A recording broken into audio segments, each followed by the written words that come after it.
And welcome to another exciting episode of Team Basstic TV. I'm Evan Salve. And I'm Jared Millett. We are your hosts, and today we're down here in beautiful Mission Bay. Spotted bay bass are the target. Stay tuned.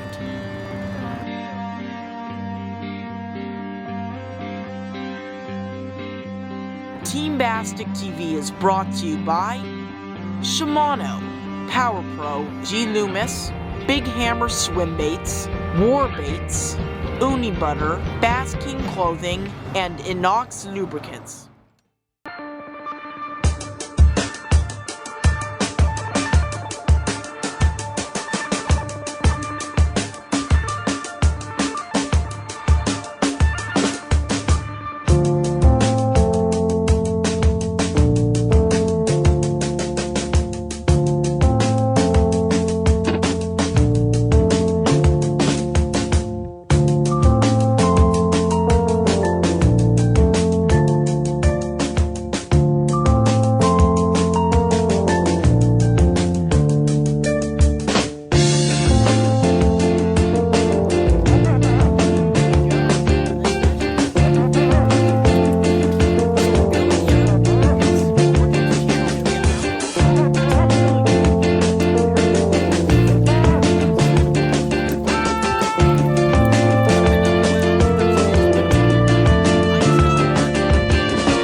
So Jared started the morning out strong with a nice 14-inch spotted bay bass. What he's fishing is a warblade. Now these babies have proven to be extremely effective up north in Long Beach and LA harbors, in Newport Harbor, and down here in San Diego and Mission Bays. Colors I like, anything with chartreuse, white, yellow in it, those brighter fluorescent colors really seem to draw a lot of attention. What I'm using is a size 3 blade here. I've got that connected to a swivel, and then with that swivel I'm using a piece of aquarium tubing, and I'm sliding it over the swivel, and then pushing the aquarium tubing and the swivel over the hook. And that is what a warblade is. And it's kind of derived from the switchblades, which were popularized by kind of a localized group of freshwater anglers who've been playing with baits, and they've proven effective in there. And when we took them into the saltwater, we figured, hey, they eat the spinner baits, I'm sure that they're gonna eat the smaller presentation reaction bait, and God has it been extremely, extremely productive, almost to the point where in situations like this, we're working eelgrass and trying to bring a bait over it, trying to get something that stands out. It's our go-to bait, and it's proven itself to be extremely effective in tournaments. Up in our last Newport event, we got most of our fish on it, and really in all venues everywhere. Now, how we're fishing this bait, just like you're going to be fishing your traditional spinnerbait or crankbait, the bait relies on movement, which means that once you cast it out there and let it settle out, which I like to do, you're going to let that bait sink a little bit, and you're going to put that reel in gear, and you're going to get it moving. Take a few winds on the handle here, and all I'll do is maybe take a few 5, 6 winds, and I'll take it out of gear for a sec. And I'm going to let that bait settle right back to the bottom. What that's going to do is allow the bait to swim, swim, swim with that tail action fluttering, and then stop it, and the bait kind of parachutes down thanks to that warbait skirt there, and then it's going to settle on the bottom, and then you get it going again. And a lot of times those fish are going to be tracking it, they're going to see that change in action, and they're going to kind of use that as a trigger. They're going to get right on it right away. So I'm going to repeat that and just cover water. It's reaction bait. You're trying to get a reaction from fish, and to do that, you want to work as much water as possible, covering as much area as possible, and putting that bait in front of as much fish as possible.